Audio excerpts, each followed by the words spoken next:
เชลโลสบายดีสบายตอนนี้อยู่ในรถนะเอารายการจีนัง EP ที่10หรือว่า EP พิเศษกับหมีแพนด้าตัวเฮียนี่เห็นหนักเลยวะ สเปเชียลมื้อนี้ เนื่องจากว่าเขาได้ไปอ้อนวอนขอปีบ่แม่นอันท่ากันหนังไข้ขวัญเนาะหรือว่าอัน Aspiration Date อย่างพอซื้อเสื่อกินบุญจืดแล้วมาโดนไข้ขวัญเนาะเป็นได้เซิร์นมันได้เซิร์นเข้ามาเซิร์นจีดังมา2 ปีประมาณนี้ก็เลยมาเฮ็ดบล็อกไปงานเพิ่นดีกว่าสเปเชียลเป็น Special EP หรือว่า EP 10กันเลยกับจีหนังครั้งนี้เนี่ยแล้วก็เขาได้ไปสัมภาษณ์ไอ้ไซมาน้ำไอ้ดีไซน์แก้วลาภูมิกรรมเนาะเดี๋ยวเขาบ้าไปหาเพื่อนบอกไอ้ควันก็เป็นหนังประเภทโรแมนติกคอมเมดี้โรดทริป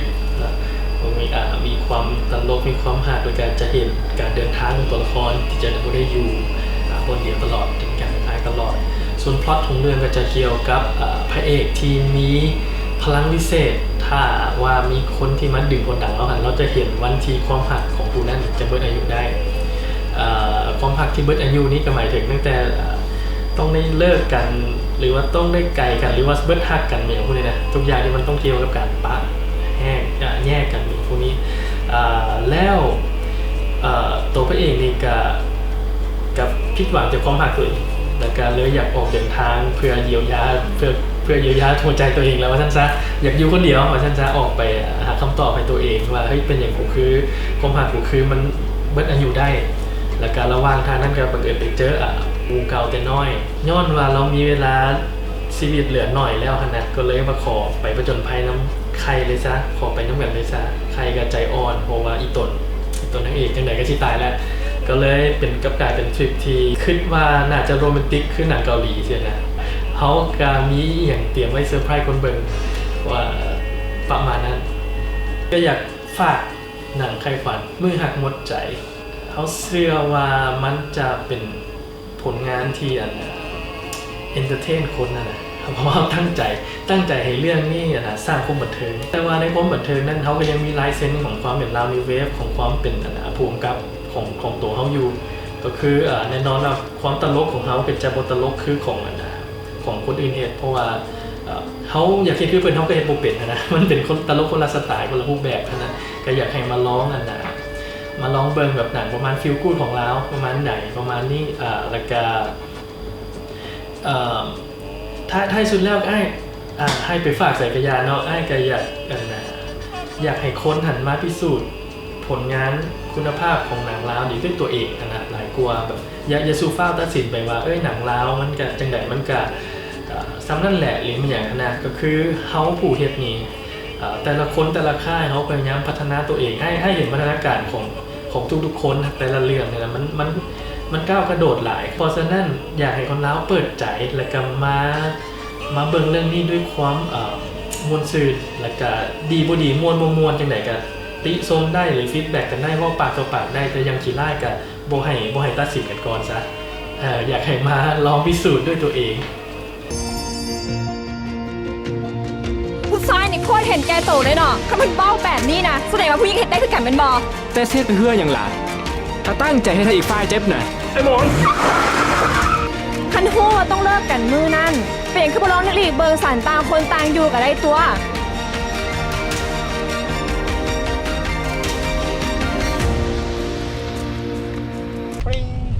กลับมาแล้วเป็นตั้งไหนครับแม่งดีดนิ้วยังพร้อมกันละเมื่อกี้ก็มันอย่างก่อนดีไซน์แก้วลาเราภูมิกับในดวงใจของเราเองเป็นการให้เกียรติเพจ500 ไร่อะไรกันใจลอยเราจะทำแบบตั้ง500 ไร่กันมาแบบ500 ไร่ก็มาได้มาเลยแล้วขอบใจละทางไอ้ไซและกับทางไอ้เกียวคูมีภาษางานอะไรเนาะตอนนี้ไม่โคตรฝนตกเลยมึงไหมแบบปาเลยทีนี้เป็นอยากที่ตกทำแบบเปียกอะไรทำเปียกกันเลยทีเดียวเชียวแล้วในซอกว่าใครเพราะว่าเรื่องหนังอยู่เนาะใครโอเคมันสิเป็นจังไดบรรยากาศงานสิเป็นยังไงเขาสิถ่ายมาให้เบิ่งเนาะเพราะว่างานมันอยู่ที่วิกเก็ตเซ็นเตอร์ตอนนี้กำลังเดินทางไปเพิ่นนัดทั้ง6 โมงตอนนี้5:54ต้องซื้อโมงละมันมีความแบบโปรเฟชชั่นอลนะมึงแบบโมงลาวโคตรเลยบอกจิโรยแล้วก็กูเอง แบบเดี๋ยวห้องเนาะเดี๋ยวเขาชีถ่ายบรรยากาศไปเบิ่งบอพอแล้ววาบอย่างกระดองเดี๋ยวถ่ายบรรยากาศแล้วกันดารามาให้เบิ่งนะว่าชีมีไผ่ไปห่วงเนี่ยเขาสิไปกรีดแถวนั้นเขาสิไปกรีดสาวลูกน้ำเนาะคอยสิกรีดสาวลูกน้ำส่วนที่เลยสิกรีดปอตองไอดอลไป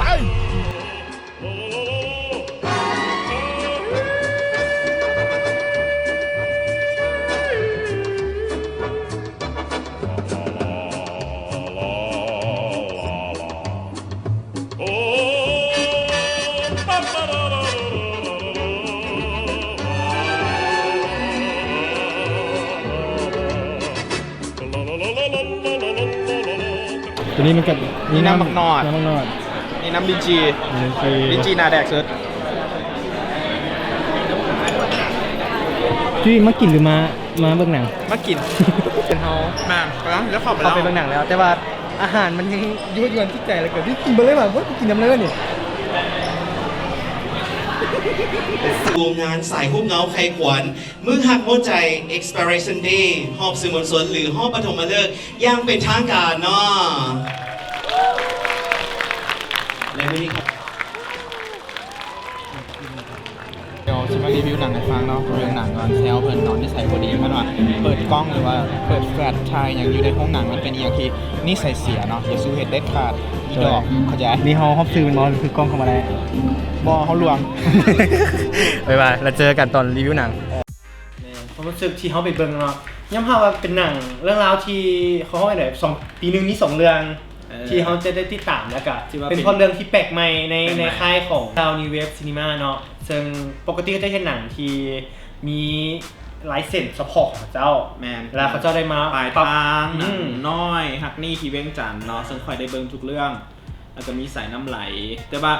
สำหรับไอ้นิสัยเนี่ยเราเคยเห็นแต่ปลายทางกับหนังน้อยแล้วก็นึงห่วมกับในหนังฮักนี่ที่เวียงจันทน์ซึ่งว่าส่วนโตเนี่ยจะมักหนังปลายทางที่สุดที่เป็นลายเซ็นของเพิ่น แล้ว ซึ่งครั้งนี้เราก็เกินต่างในคลิปที่เขาตามเนาะ แม่น เพิ่นว่าจะพยายามเฮ็ดให้มันฟีลกู๊ดขึ้นให้มันรู้สึกว่าในหนังใน เขาเป็น ค่ายนี่ฮะนะมันบ่ได้มีแต่หนังอาร์ต โดย มันจะมีหนังแบบฟีลกู๊ดแต่ก็ยังคงลายเซ็นของไอ้อานิไซไว้อยู่อย่างประมาณนี้ เป็นพล็อตที่เบิ่งง่ายและย่อยง่ายสามารถไปเบิ่งได้ในทั้งหมู่คู่และครอบครัวค่อยกับเบิ่งได้แล้วก็ยังมีเรื่องสำหรับส่วนตัวมีบางจุดที่เขายังด้วยเพิ่นอาจจะดำเนินเรื่องด้วยความไวหรือว่าแนวใดเขายังบ่แบบเข้าถึงหรือว่าอินในภาคส่วนต่างๆแต่ว่าเขาเบิ่งไปเขาก็จะเข้าใจคล้ายๆคือค่อยจะอินในบทบาทที่พระเอกนางเอกในการไปลินครั้งนี้ใช่ไหมเขาจะอินเป็นแบบฟิลนั้นฟิลแบบฟิลที่เขาไปอินนั้นแล้วก็เราเรื่องค่าประกันความตลกเนาะตลกที่แบบว่าเขาตลกได้ทุก คั คน นสมมุติหวังสิไปเบิ่งตลกแบบมุกแบบอาจจะเป็นแบบเฮ้อาจจะเป็นแบบเฮ้อย่างบ่มี โมมีโดย บ่มีมุกโบบะบ่มีมุกสามซ่าแล้วจะเป็นมุกแบบมุกการกระทำคือเฮาย่างไปละล่มอันนั้นก็คือมุกอย่างหนึงย่างไปมื่นเปลือกกล้วยมันจะเป็นมุกแบบแกะเนาะไม่เป็นมุกแบบมุกการกระทำนะใครเคยเบิ่งแซนดี้สปินจะเข้าใจมันจะเป็นมุกแบบมุกการกระทำแบบนั้นมุกแบบนะลินจังหวะอย่าง แล้วก็มันก็มีบางมุกที่พอคนเราเข้าใจกันได้ แมน แล้วก็มันจะคนเราเบิ่งค่าประกันว่าความมวลความหาจะหาแน่นอน แล้วก็ภาพเนาะว่าเรื่องภาพถ่ายทอดเรื่องเขาห้องในสถานที่ท่องเที่ยวบ้านเฮาที่ในหลายมุมอาจจะบ่ซ้ำหรือว่าเขาบ่เคยเห็นมาก่อนที่เขาอยากเป็นตับไปในบ้านเฮา แมน นั่นคือเป็นอีกมุมหนึงมุมดีๆที่จากหนังลาวเฮาที่ได้มาผลิตในปีนี้ เอาเป็นว่าเฮามาเว้าถึงภาคส่วนที่มักของค่อยเนาะเขาจะแยกเป็น2อันระหว่างมักและบ่มักเนาะมักอันที่1ก็คือมักพล็อตของเรื่อง โดย อันที่1พล็อตของเรื่องในการเฮาเห็นมือคนหักเลิกกันได้พล็อตของเรื่องนี่คือพล็อตของเรื่องเนาะและการที่2ก็คือการถ่ายทำภาพธรรมชาติที่แบบเป็นหนังท่องเที่ยวขนาดยาวแต่บ่ได้ว่าในความหมายบ่ดีบ่ได้ความหมายที่มันดีเนาะเพราะว่าเฮ็ดให้เฮาอยากไปเห็นบอลที่เราไปเพราะว่าบางบอลก็กลายมาใช่ป่ะเราก็สามารถถ่ายทอดมันออกมางามกว่าที่เราคิดได้อย่างประมาณนี้แล้วก็อันที่3นี่ก็สิไปมักการแสดงของลูกน้ำคือว่าลูกน้ำก็เป็นนักแสดงที่น่าติดตามอาจจะไปได้ไกลกว่านี้อีกนั่นก็คือจุดที่มักเอาจุดที่บ่มักจิ้มเข้าไปอีกบัดนี้จุดที่บ่มักก็คือพล็อตดีแต่เดินเรื่องรู้สึกว่ายังขยี้หรือว่าจิ้มพล็อตตัวนั้นยังมันไปได้สุดอีกเนาะสำหรับหนังเรื่องนี้ค่อยรู้สึกว่าคนบ่อยากเปรียบเทียบแต่ว่ามันมีหนังคล้ายๆ พล็อตตัวนี้แต่มันกับบุคือกันเป๊ะดอกมันเป็นหนังที่แบบว่าหมอนะหันต่อจังน้อยไปหักอกสาวหนึ่งไว้ โดย แล้วสาวนั้นสาบว่าพระเจ้ามีเซ็กกับแผนนะคนนั้นสิได้แต่งงาน โอ้ย แล้วหนังเรื่องนั้นแบบมันให้ความรู้สึกแบบพระเอกสิเฮ็ดจังไหนเมื่อหมักคนหนึ่งแล้ว มันคล้ายๆกัน แต่ว่ามันไปคนละแนวเลยค่อยบ่ได้คาดหวังให้มันเป็นอย่างนั้นแต่ว่าการขยี้ของหนังเรื่องนั้นนะมันค่อนข้างกลมกล่อมแต่ของเฮากับกลมกล่อมในปานกลางมันจะยังมีอันหลายอันที่โบเมกเซนสำหรับค่อยนะคนส่วนใหญ่อาจจะรู้สึกดีแต่ว่าสำหรับค่อยมันบางอันยังโบเมกเซนใช่ไหมโดยเฉพาะความสัมพันธ์ของทั้งสองนี่ที่มันลงเอ่ยแบบมันจะมีทางลงของมันนะรู้สึกว่าลงยังบ่ถึกใจปานใดแต่ว่าถามว่าเบิ่งมวนบ่รู้สึกดีบ่แม่นโอเคหมดถือว่าเป็นหนังลาวเรื่องนึงที่น่าให้กำลังใจ เนี่ยแล้ว ประมาณนี้ มันกลมกล่อมในตัว มันกลมกล่อม ของผู้กำกับที่ได้คัดสรรชิ้นดีๆมาให้เราเบิ่งด้วยคือว่ามันสมบูรณ์แบบในตัวของมัน สมบูรณ์แบบในตัว แต่แบบในภาคส่วนของพวกเขา ในภาคส่วนแบบความรู้สึกส่วนตัวที่เคยเบิ่งหนังประมาณนี้มา โดย แล้วมันรู้สึกว่ากลมกล่อมก็บ่อยากเทียบเนาะหนังพาก็หนังต่างประเทศ แล้ว แต่ว่าก็อยากให้มันไปสู่สากล แม่น คือเขาเคยย่องน้องหักไว้อย่างประมาณนี้ อ่า หลายคนจะคิดว่าบัดเคยเบิ่งน้องหักคือบ่ม่วนคือหนังเรื่องนี้สั่นมันเรื่องของมึง อันนี้คือเขาเล่าสู่ฟังว่ามันเป็นแท็กซี่ในความหมายของคอยอันที่มักอีกอันนึงมันมักไอ้หมอนแบบคงคาแรคเตอร์มาจากหนังแบบทางนี้ทีเรื่องจันซีนที่เราถ่ายรูป เป็นสร้างกล้องบอก กันเลยจะเป็นคือเหรอที่เอามาเนาะ จะต้องเอาสำเนียงคือเล่าอะไรคือ มันซิบคือ เดี๋ยวไ มันซิบคือไอ้หมอนแบบโคตรดีเลย แม่แล้ว ไอ้หมอนถือว่าขั้นบ่มีไอ้หมอนความกลมกล่อมของลูกน้ำเลยต่อมไอดอลอาจจะบอ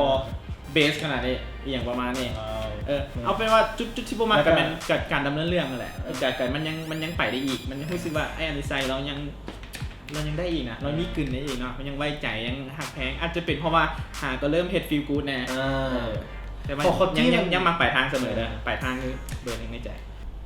และนี่ก็คือทั้งหมดของจีหนัง EP ที่10เย้อยากแนะนำให้ไปเบิ่งในเรื่องของไขขวัญหนังลาวเขาเนาะ บูทุกฟังเขาหล่ะแล้วเราทุกฟัง เราทุกฟังจากคน เรา ทุ ทุ ก ก ฟั ฟั ง งคือขั้นขี่ขั้นฟังเขาไปเบิ่งบรรยากาศต้นคลิปก็ได้บูทุกฟังก็ได้เดี๋ยวลองไปสัมผัสด้วยตนเองเนาะเพราะว่าการเบิ่งหนังนี่นะว่าจะเป็นต้องเสียงวิจารณ์หลาย ย่านั่น แค่เป็นข้อมูลประกอบก็ได้ว่าจะคิดอย่างน้ำเรื่องบอกจังเส้นค่อยๆเกินไปว่าบางอันโบเมกเส้น ย่า เจ้าอาจจะคิดคือข่อยก็ได้ว่ามันโบเมกเซนหรืออาจจะมีแนวมาเถียงกันว่าก็เมกเซนอะไรเด็กแล้วเขากลับมารวมกันได้ความต่างเป็นสิ่งที่สวยงาม อย่าลืม แชร์กันได้ แชร์กันได้ ในทุกเรื่อง แต่อย่าด่ากัน ที่ส้มกันได้แต่จะด่าไปแหง แต่อย่าแหงฝากแชนแนลเลยจิโร่แชนแนลสาวสามอย่างก็ ซ้ำ subscriber สาวสาม subscriber ขึ้นมา8 โอ้ จากหอบแล้ว YouTube เพจเฮาได้500ไลค์ เป็นเท่า503 ไร่มาเดี๋ยวนี้ สุดยอด กับอย่างก็ G Channel G Channel YouTube ก่อน YouTube เนาะจุด J double E แล้วก็ Channel BBS เนาะ อย่าลืมไปกด subscribe กันนะ เป็นกำลังใจ แล้วก็ Facebook G หนัง โดย จ่อสระอีไม่อีกแล้วก็นอนหนู แล้วก็ไม่กันงองัว ภาษาลาวด้วยเนาะตามตัวเลย พิมพ์ลาวบ่เป็นกะเรื่องมึง ไปเชิญเอาโอเค เจอกันใหม่เมื่อมีหนังเข้าใหม่เนาะ โดย โอเคไปบ๊ายบายเจอกันอีพี10